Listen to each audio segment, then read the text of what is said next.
Bismillahirrahmanirrahim. Assalamualaikum warahmatullahi wabarakatuh. Alhamdulillahirabbil alamin. Wa bihi nasta'inuhu ala umuri dunya waddin. Wassalatu wassalamu ala asyrafil anbiya wal mursalin wa ala alihi wa ashabihi ajma'in wa ala kulli man ihtada bihadihi ila yaumiddin. Wa ba'du, usikum wa iyaya nafsi bitaqwallah. Faqad fazal mu'minuna al-muttaqun, haitsu qala azza min qailin ya ayyuhalladzina amanu taqullaha haqqa tuqatih wa la tamutunna illa wa antum muslimun. Wa qala Rasulullah sallallahu alaihi wasallam ittaqillaha haitsu ma kunta wa atbi sayyi'atal hasanata tamhuha wa khaliqin nasa bi khuluqin hasanin. Sadaqallahul adzim wa sadaqa rasulul karim. Allahumma arhamna bil Qur'an. Rabbi shrah li sadri wa yassir li amri wahlul 'uqdatam min lisani yafqahu qawli. Rabbi zidna ilma wa rizqna fahma, amin Allahumma amin. Alhamdulillahirabbil alamin. Yang pertama, kita bersyukur kehadirat Allah Subhanahu wa taala.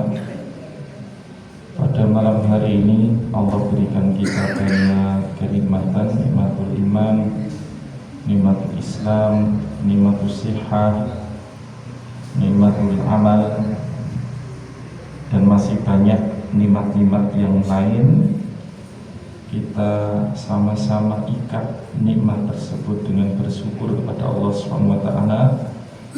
Tentunya syukur terlengkap, yakin dalam hati nikmat bersumber dari Allah. Kemudian lisan kita bercerita tentang nikmat-nikmat Allah tersebut. Kemudian yang terakhir kita perbantukan, kita manfaatkan, kita gunakan nikmat-nikmat Allah tersebut di dalam taat kepada Allah Subhanahu wa taala.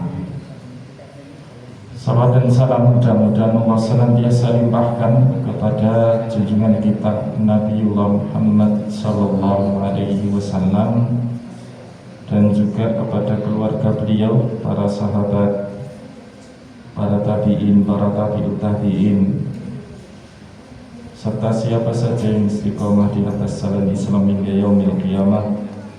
Dan mudah-mudahan kita semuanya termasuk di dalamnya, amin Allahumma amin. Surat Al-Insyiqaq.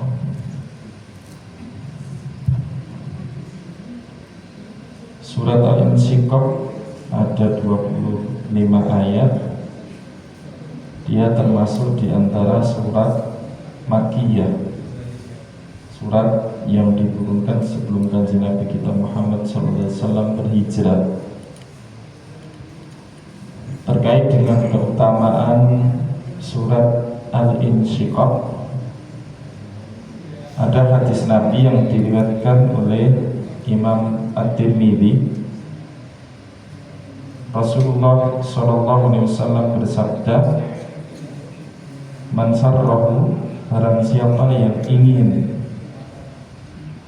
an yanzura ila yaumil qiyamati ka'annahu rabi'a ain, barang siapa yang ingin melihat, merasakan hari kiamat, ka'annahu,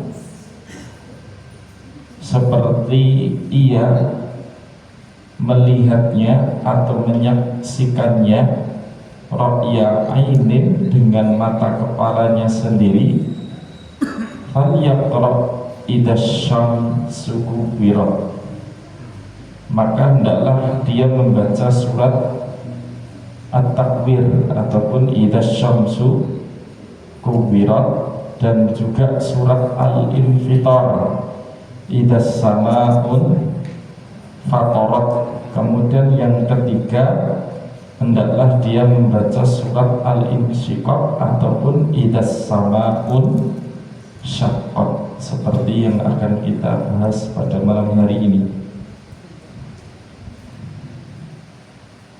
Tentunya sudah menjadi identitas surat-surat Makkiyah itu berisi tentang penguatan akidah. Beda dengan surat-surat Madaniyah, itu sudah Allah gulirkan berbagai macam syariat, sehingga ini menjadi prinsip di dalam berdakwah. Akidah dulu dimatangkan, dikuatkan. Nanti kalau akidah yang merupakan basic iman, keyakinan ini kuat, keyakinan ini matang, maka di tengah perjalanan ketika menjalani syariat ini akan dia tanggung semaksimal yang dia mampu. Dan inilah yang dilakukan oleh baginda Nabi kita Muhammad Sallallahu Alaihi Wasallam. Pertama adalah tarsihul akidah, jadi menghunjamkan keimanan akidah itu ke dalam hati-hati para sahabat, termasuk keyakinan terhadap hari kiamat atau yaumul akhir. Di saat orang mungkin tidak banyak yang percaya, menganggap apa yang dibawa oleh Kanjeng Nabi ini hanya sebatas dongeng semata, cerita semata. Tapi bagi orang yang mengimani Nabi berikut dengan apa yang Nabi bawa, sudah kisah nyata Abu Bakar As-Siddiq menjadi contoh yang jelas bagaimana keyakinan para sahabat. Sampai Rasulullah sendiri uji, wahai para sahabatku, kalau seandainya aku katakan di belakang bukit ini ada tentara yang ingin menyerang kita, katakan Nabi, akuntum musaddiqiyya, apakah kalian membenarkan aku? Tentu para sahabat tidak ada yang kemudian menyaksikan kebenaran yang beliau katakan. Ini sudah menjadi identitas daripada surat-surat Makkiyah, berisi tentang penguatan akidah, penguatan iman. Beda dengan surat-surat Madaniyah. Maka istri daripada surat Al-Insyiqaq ini fokus terhadap pemikiran-pemikiran orang-orang kafir Quraisy yang mereka itu tidak percaya dengan adanya hari berbangkit alias hari kiamat. Maka isinya insya Allah kita bedah pada malam hari ini tentang surat Al-Insyiqaq. Mudah-mudahan semakin menambah keimanan kita kepada Allah SWT, semakin menambah rasa percaya kita terhadap kebenaran Al-Quran yang menjadi penuntun kita semuanya. Idas sama unsyaqqat, jika langit terbelah. Kita sudah sampaikan bahwa langit itu adalah makhluk Allah yang paling besar, di mana setiap makhluk yang berpijak di atas muka bumi ini pasti melihat langit, mau yang di atas mau yang di bawah, karena kita percaya itu bumi bulat. Yang di bawah sono pun itu juga melihat makhluk Allah yang namanya langit.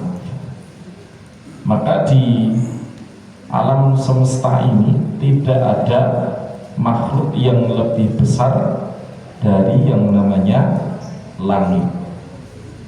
Bahkan matahari, bulan, bintang-bintang kemudian semua benda-benda yang ada di langit itu pun berada di dalam lingkaran langit.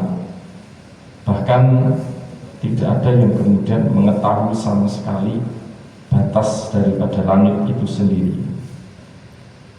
Dalam posisi apapun, dalam posisi dimanapun, ketika masih berada di atas muka bumi, manusia berpijak, pasti dia melihat langit. Nah, langit yang kita saksikan pada hari ini, nanti ketika hari kiamat, kondisinya salah satunya digambarkan oleh Allah Subhanahu wa Ta'ala, yaitu terbelah atau insyiqaq alias terbelah. Fenomena langka yang tidak akan ada orang yang melihat langit terbelah ini kecuali orang-orang yang dalam keadaan buruk seburuk-buruknya, kecuali orang-orang yang dalam keadaan kufur sekufur-kufurnya. Sebagaimana sering kita sampaikan hadis Nabi kita Muhammad SAW, la taqumu as-sa'atu illa ala syirari khalqi. Hari kiamat itu tidak akan ditegakkan oleh Allah SWT kecuali manusia pada waktu itu, makhluk pada waktu itu dalam keadaan yang paling buruk akhlaknya, dalam keadaan yang paling buruk perangainya. Maka jamaah yang dirahmati Allah SWT, bersyukurlah kita sebagai orang beriman ini tidak akan merasakan yang namanya hari kiamat sesuai dengan nas-nas yang disebutkan, termasuk guncangan-guncangan bumi, guncangan-guncangan langit terbelah dan lain sebagainya. Itu insya Allah kita orang beriman itu tidak akan menyaksikan, karena sekali lagi yang menyaksikan kejadian hari kiamat itu adalah orang-orang yang tidak ada di dalam hatinya ada keimanan. Tapi proses setelah itu yang namanya al-hasyar, yang namanya dikumpulkan, semuanya melewati itu, baik orang yang beriman maupun orang kafir, semuanya akan melalui, bangkit dari alam kubur masing-masing, bangkit dari kematian, ditumbuhkan jasadnya seperti sedia kala dari tulang sulbi ekor yang memang Allah takdirkan utuh, sebagaimana disebutkan oleh Kanjeng Nabi, minhu yurakkabu yaumal qiyamah. Dari tulang sulbi, bawang tulang ekor itu nanti manusia akan dibentuk ulang. Yang ini dikufuri oleh orang-orang non-Islam. Tapi kita percaya tentang apa yang dikabarkan oleh Kanjeng Nabi kita Muhammad SAW, tentang apa yang dikabarkan oleh Al-Quran, tidak boleh kita ragu sedikit pun. Wa adinat li rabbiha wa hubba. Kalau di dalam tafsirnya, adinat itu artinya sami'at. Adinat itu sami'at wa ta'at. Adinat itu mendengar dan taat. Langit pun ketika mendapatkan perintah dari Allah SWT untuk terbelah, langit itu pun taat. Langit itu pun juga akan mendengar plus dia taat sesuai dengan perintah Allah SWT, dan tidak ada kewajiban selain taat kepada Allah SWT. Sudah semestinya. Jadi jangan heran makhluk-makhluk Allah yang sebenarnya kita ilmui ini sebenarnya tidak bisa berbicara, tapi suatu saat nanti Allah jadikan sesuai dengan yang Allah kehendaki bisa berbicara di hari kiamat tentunya.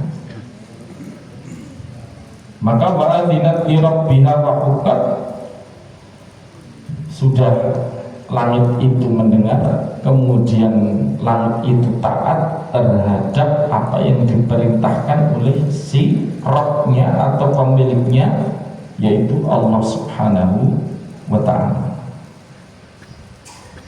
Kemudian ayat yang ketiga, wa idzal ardu muddat, dan apabila bumi diratakan. Saya pikir yang ada di sini tidak ada yang percaya bahwa bumi itu datar.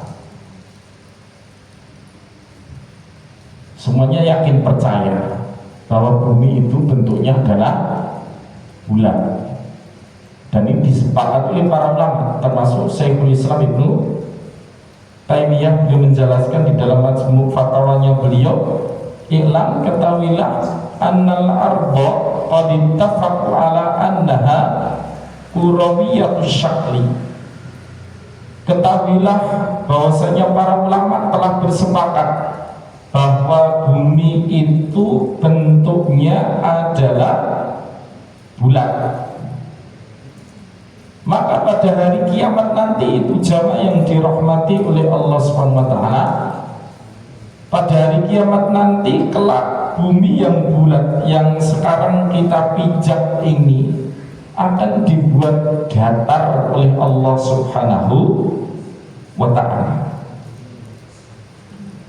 sehingga tidak ada gunung, tidak ada lembah yang kemudian kalau seandainya ada yang memberikan tafsiran atau pernyataan ataupun pendapat bahwa padang mahsyar itu nanti adalah bumi yang diratakan, maka bisa jadi bumi yang tempat kita tinggal sekarang inilah tempat mahsyarnya kita, dikumpulnya kita. Bedanya apa? Tidak ada yang kemudian ada yang lebih tinggi bangunan, bahkan bangunan habis, gunung pun rata, semuanya rata. Laut yang dalam itu pun nanti juga akan diangkat sehingga menjadi rata. Karena kalau dipikir secara nalar, logika, proses matahari didekatkan itu nanti kalau misalkan ada orang yang bisa berlindung, kan nggak adil. Tapi kemudian Allah jadikan sama rata itu. Tidak ada yang menyelamatkan seseorang ketika matahari didekatkan qadra mil, jarak 1 mil atau 2 mil, kecuali amalan mereka.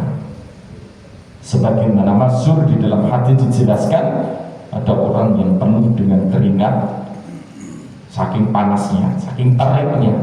Ada yang keringatnya sampai ke mata, kaki, ada yang sampai lutut, ada yang sampai perut, ada yang sampai dada, ada yang sampai tenggelam, bahkan ada yang sampai kemudian berenang dengan keringatnya dia. Na'udzubillah min dzalik.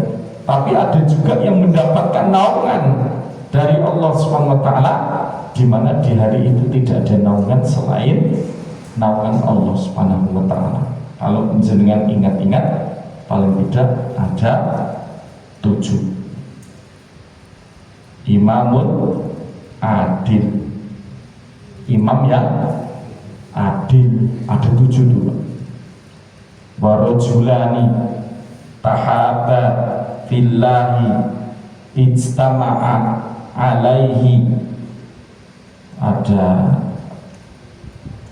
2 orang laki-laki yang dia saling mencintai karena Allah Subhanahu wa ta'ala,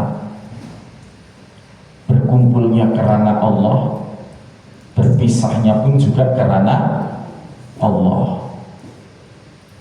Ada lagi wasyabun, ini enggak urut ya, tapi seingat saya saja. Wasyabun nasya'a fi ibadatillah, seorang pemuda yang dia tumbuh berkembang di dalam beribadah kepada Allah Subhanahu wa ta'ala, fokus ibadah kepada Allah. Wa rajulun da'athum ra'atin, da'athum ra'atun dzatu mansibin wa jamalin faqala inni akhafullah, seorang laki-laki yang diajak oleh perempuan untuk berbuat zina. Nah, ini perempuan ini memiliki kedudukan, plus dia juga apa Pak? Cantik. Tapi laki-laki yang diajak berzina perempuan yang luar biasa ini, dia berkata, sesungguhnya aku takut kepada Allah Subhanahu wa ta'ala. Kemudian ada juga warajulun qalbuhu mu'allaqun bil masajid, seorang laki-laki yang hatinya itu terpaut dengan masjid di mana dia berada, sedang acara apa, sedang aktivitas di mana, selalu waktunya sholat dia datangi masjid, waktunya sholat dia segera datangi masjid. Mu'allaqun bil masajid, di masjid itu tenang, menikmati, tenang, khusyuk, mboten gagi-gagi mencolot, tapi tenang sampai tidak bergerak di pagi. Terus warajulun tasaddaqa bi shadaqatin, kemudian yang keenam, laki-laki yang bersedekah dengan sedekah fa'akhfaha, kemudian dia apa Pak? Sembunyikan sedekah. Ya, ini berlakunya nggak cuma laki-laki, mestinya perempuan ya sama saja. Fa'akhfaha, dia sembunyikan sedekahnya itu hatta la ta'lama shimaluhu ma tunfiqu yaminuhu. Saking ikhlasnya itu sampai Kanjeng Nabi ibaratkan tangan kirinya tidak tahu apa yang diinfakkan oleh tangan kanannya. Kemudian yang terakhir, warajulun dzakarallaha khaliyan fafadat ainah, laki-laki yang dia berzikir kepada Allah SWT, syaratnya apa Pak? Khaliyan, sendiri. Syaratnya apa Pak Bu? Sendiri. Fafadat ainah, kemudian air matanya dia tumpah, ngalir karena takut kepada Allah SWT. Saya punya ustadz dari Medan itu, Masya Allah, jadi kalau sholat malam itu cari di tempat-tempat yang sepi. Pondok kami dulu di belakangnya hutan pinus, masih desit banget ya. Sampai air pun kadang-kala tidak tersedia, kami pun ambil airnya dari sendang.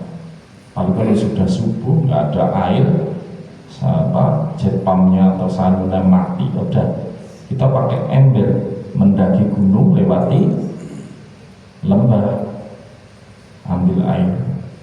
Ada ustadz kami itu, dia kalau sholat malam di pojok hutan pinus sebelah sono.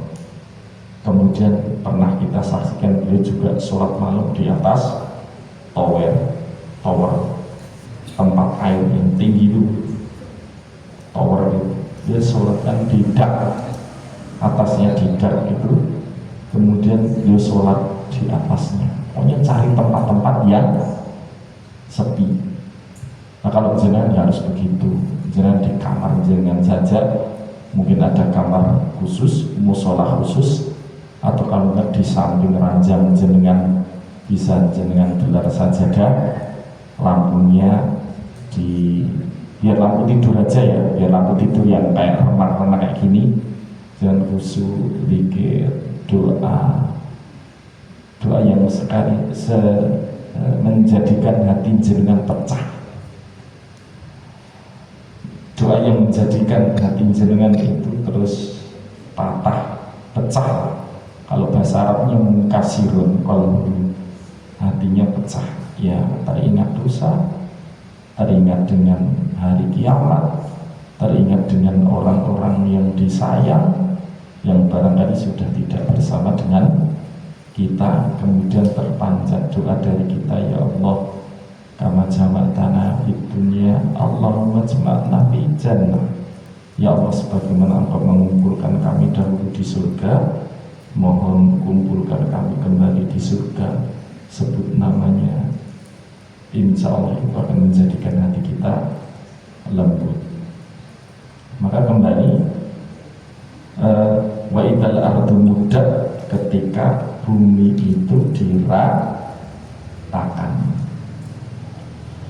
Kemudian wa alqat ma fiha wa takhallaq, bumi itu melemparkan atau mengeluarkan, menumpahkan apa yang ada di dalamnya, sehingga bumi pun menjadi kosong. Mengeluarkan apa? Kalau dalam tafsir disebutkan akhraja minha al-amwah, bumi keluarkan dari dalamnya itu mayat-mayat, tulang belulang yang ada di dalam tanah, semuanya keluar, semuanya termasuk barang-barang tambang. Kalau para ulama sebutkan nanti dijadikan rata seperti ratanya kulit yang disamak. Kulit itu kan ya, kalau kulit sapi atau kulit kambing itu kan enggak rata, tapi begitu disamak, ditarik sono, tarik sini, nanti kemudian jadi rata. Gambarannya kurang lebih demikian, seperti yang dijelaskan oleh para ulama. Wa adinat li rabbiha wa huqqat, dan bumi itu nanti akan patuh terhadap perintah Allah SWT, dan sudah semestinya bumi itu patuh. Karena makhluk Allah yang punya bakat atau punya potensi lah, nggak bakat, punya potensi untuk melanggar, melawan, itu bukan benda-benda yang sifatnya mati seperti bumi, langit, tanah, laut. Nggak ada potensi melawan. Ya potensi melawan itu ya seperti kita, manusia, dan juga jin. Malaikat sudah nggak ada potensi dia melawan, karena malaikat itu diciptakan untuk apa? Itulah kerja malaikat. Malaikat diciptakan untuk sujud, ya sujud terus. Napa mboten pegel? Mboten enten nafsu nih. Malaikat diciptakan untuk tasbih, ya tasbih terus. Malaikat diciptakan untuk membawa arsy-Nya Allah yang jumlahnya 70.000. Itu nanti juga nggak ada pegel-pegelnya itu bawa arsy-Nya Allah, karena mereka tidak ada nafsu. Sehingga yang punya itu kan kita, sehingga kita bisa menikmati nafsunya kita ini. Tapi manusia yang memiliki nafsu itu ada yang nafsunya diarahkan, ada yang kemudian nafsunya tidak diarahkan. Sampai dalam hadis keterangan malaikat itu iri dengan manusia, Pak. Irinya bagaimana? Malaikat itu lihat manusia, oh enak ya manusia tuh menikmati dunia, makan, minum, piknik. Malaikat nyawang-nyawang dhewe buyung-buyang ngeten iki meri. Malaikat ngelihat awake dhewe nyeruput mie ayam niku meri. Sehingga mereka berdoa sama Allah, ya Allah, tolong jadikan kenikmatan duniawi itu untuk kami di kehidupan akhirat nanti. Ini malaikat berdoa seperti itu, minta sama Allah. Malaikat nikah enggak? Enggak ada lah, kita enggak dapat pernah undangan walimatul kudus malaikat Jibril atau malaikat Israel. Nikah sama siapa malaikat Israel? Siapa sing gelem dipek malaikat Israel? Enggak ada, karena enggak ada nafsunya. Sehingga malaikat iri dengan kita. Mereka berdoa sama, ya Allah, jadikan dunia itu kenikmatan untuk kami di kehidupan akhirat. Apa jawab Allah? Tidak sama. Makhluk yang aku ciptakan dengan perkataan kun fakana, itu malaikat, tetap berbeda dengan makhluk yang aku ciptakan dengan kedua tanganku. Siapa yang dimaksud dengan kedua tanganku itu? Kita ini manusia. Maka sekali lagi makhluk-makhluk Allah itu yang tidak berpotensi membangkang itu ya makhluk-makhluk Allah, seperti langit, seperti bumi, seperti angin, itu nggak ada potensi untuk membangkang. Yang potensi kemungkinan untuk membangkang itu ya kita manusia, ya para bangsa jin itu yang memiliki potensi untuk membangkang. Dan mudah-mudahan kita Allah berikan bimbingan, Allah berikan tuntunan yang kita. Ya ayyuhal insan, ayat berikutnya, wahai manusia, innaka kadihun ila rabbika kadhan famulaqih. Wahai manusia, sesungguhnya engkau telah bekerja keras menuju Rabbmu, famulaqih, maka engkau akan menemuinya. Lah para ulama menjelaskan famulaqihi, engkau akan menemuinya, itu ada dua pendapat. Satu, ada yang mengatakan engkau akan menemui amalan yang engkau dulu di dunia kerjakan, engkau akan jumpai itu. Seperti dalam surat Al-Jathiyah, iqra kitabaka kafa binafsikal yauma alaika hasib.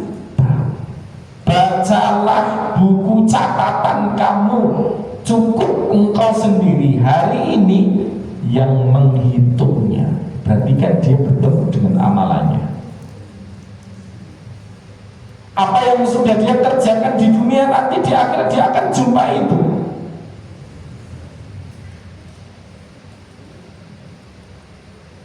Bapak-bapak, ibu-ibu, ibu-ibu nggak hadir nih. Sholat Jumat kemarin nggak hadir nih Pak. Betul hadir ya. Bapak-bapak, kemarin saya kutipkan atau ceritakan kisah Sya'ban. Mudah-mudahan masih ingat.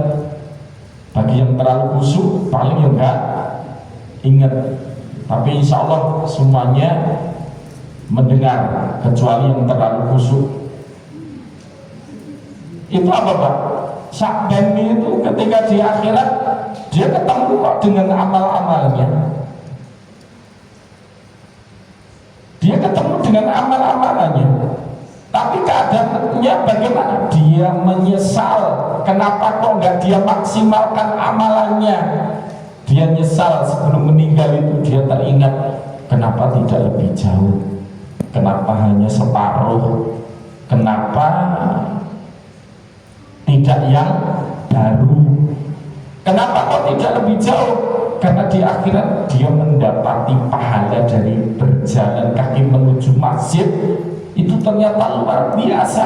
Sayangnya jarak antara diri dia atau rumah dia dengan masjid terlalu dekat, sehingga dia, ya Allah, kenapa kok tidak lebih jauh rumah saya dulu ya?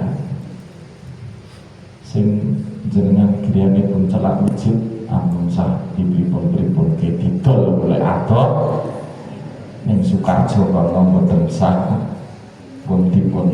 Sing penting jenengan lazim masjid, alhamdulillah. Nek pengen adoh masjid gampil, mungkin putar komplek dulu baru sampai masjid. Insyaallah ini catatannya hilang kata. Kenapa kok kemudian hanya separuh? Karena dia punya roti yang dia gunakan untuk sarapan. Ternyata ada orang minta-minta roti itu dia belah jadi dua. Dia nyesel. Seharusnya roti itu nggak dia belah jadi dua, tapi dia kasihkan semuanya kepada yang meminta-minta tadi. Ketemu dia dengan amalnya, dibalas sih iya, tapi tetap ketika melihat balasan, kalau dia kasih lebih itu, yakin balasannya juga akan semakin besar. Kemudian yang ketiga, kenapa kok tidak yang baru? Ternyata berangkat ke masjid, dia melihat ada orang kedinginan. Qadarullah, dia pakai dua mantel, yang luar itu yang jelek, yang bagus ditaruh di dalam. Ada orang minta, yang dia kasih yang di luar. Maka sebelum meninggal dunia itu dia teringat-ingat, kenapa kok yang dia kasih itu yang jelek, kenapa kok tidak yang baru. Orang itu akan bertemu dengan amalannya. Sampai di alam kubur saja bertemu.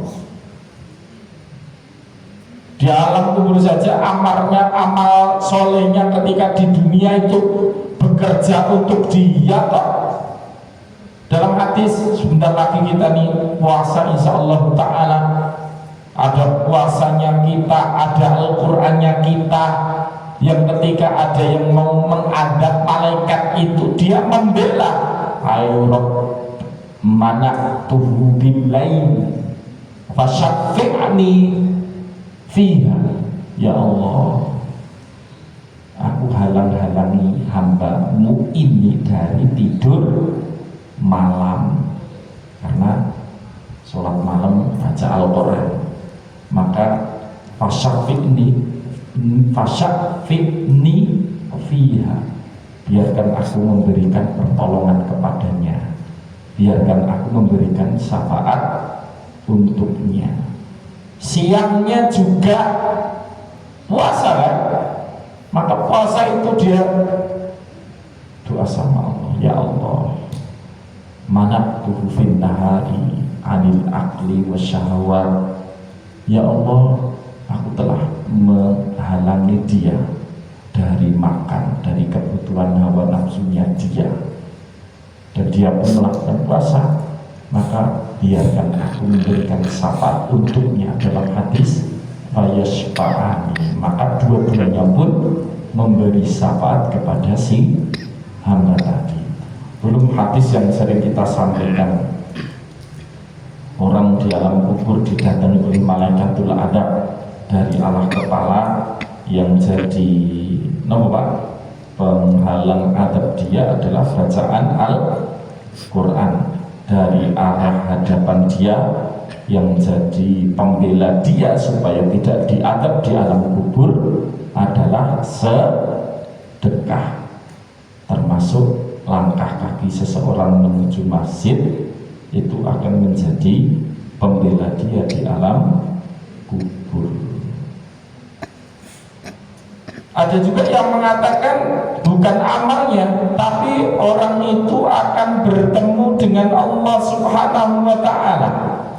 Dia sudah capek-capek, payah-payah beramal, nanti dia bertemu dengan Allah Subhanahu wa Ta'ala. Itu semuanya bertemu. Sebagaimana disebutkan dalam hadis, seseorang itu akan dihadapkan dengan Allah Subhanahu wa Ta'ala, laisa bainahu wa bainallahi tarjuman, antara hamba tersebut dengan Allah tidak ada penterjemah, langsung dengan Allah Subhanahu wa Ta'ala. Dan bahasanya apa Pak? Innaka kadihun ila rabbika kadhan famulaqi. Kadihun itu bersusah payah, bekerja keras. Mudah-mudahan kita termasuk di dalamnya, meskipun kita juga tidak jumawa. Ada orang-orang yang mungkin sangat effort banget ibadahnya, tiap Senin Kamis puasa, Daud pun juga puasa. Ada sing tukang batu wanas entang-entang sakit menjagi Senin Kamis, Masya Allah bekerja keras banget. Ada teman kajian saya, guru di SMK Warga Solo, sudah bertahun-tahun menjaga Senin Kamis Pak, bekerja keras.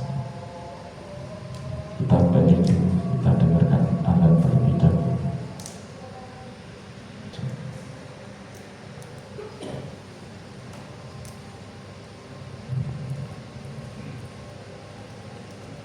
Kalau Abu Qatadah dia memberikan pernyataan beliau terkait dengan innaka kadihun ila rabbika kadahan famulaqih. Orang itu keterbatasan dalam dia beramal itu nyata, baik itu keterbatasan waktu maupun keterbatasan kekuatan. Maka jangan sampai keterbatasan yang dimiliki oleh manusia tersebut dia tidak gunakan dengan sebaik-baiknya. Anak Adam, kata beliau, innakat hakayabna Adam la dhaif. Wahai anak Adam, sesungguhnya kerja usahamu benar-benar lemah. Faman istata'a an yakunakahu fi ta'atillahi falyaf'al. Barang siapa yang mampu menjadikan kerja kerasnya itu di dalam ketaatan kepada Allah Subhanahu wa taala, maka hendaklah dia lakukan. Supaya apa? Kalau kerja kerasnya itu di dalam ketaatan, supaya dia akan diberikan catatan amal kebaikannya dengan tangan kanannya, dari sebelah kanannya, sebagaimana Allah firmankan ayat yang ke-7, fa'amman man utiya kitabahu biyaminihi, maka ada orang yang catatannya diberikan dari sebelah kanannya, fasawfa yuhasabu hisaban yasiro, maka dia akan dihisab dengan hisab yang mudah, sedikit saja. Maksudnya hisab yang mudah itu apa? Maksudnya hisabnya dimaafkan. Tadi mboten didetailke kali Gusti Allah. Karena sifat hisab itu ada pemaparan, ada munakosah, penghitungan. Kalau pemaparan itu istilahnya ini loh amalmu dari A sampai Z, dari kamu lahir sampai kamu meninggal dunia, ini loh diperlihatkan semuanya. Ini namanya pemaparan. Tapi kalau sudah munakosah, dihisab, dihitung, ini yang berat. Maka Nabi sebutkan faman nukisha udhib. Orang itu kalau di dalam proses hisabnya kok terjadi munakosah, pendetailan dari Allah Subhanahu wa taala, ini ya kamu kerjakan ini ya, ini kamu lakukan ini pada waktu itu, gimana kok bisa kamu lakukan ini, istilahnya kayak sidang kayak gitu, sudah itu menjadi pertanda dia nanti akan diadab. Maka jamaah yang dirahmati oleh Allah Subhanahu wa taala, di antara doa yang dianjurkan oleh Kanjeng Nabi plus dilakukan oleh Kanjeng Nabi, ini diriwayatkan oleh istri beliau, Allahumma hasibni hisaban yasiro, ya Allah hisablah aku dengan hisab yang mudah. Tadi apa Pak? Hisab yang mudah itu artinya dimaafkan. Banyak kita banyak salah, banyak detik ini melakukan ini, detik ini melakukan itu. Tapi ketika Allah mudahkan hisab kita, itu semuanya diampuni oleh Allah SWT. Apalagi kalau sampai kita mendapatkan rezeki, dosa-dosa kita, sayyiat kita, keburukan kita, Allah ganti dengan kebaikan, tambah bahagia lagi. Kita lanjutkan insyaAllah, dan yang akan datang kurang semua maaf yang sebesar-besarnya. Akhir da'wana alhamdulillahirabbil alamin. Assalamualaikum warahmatullahi wabarakatuh.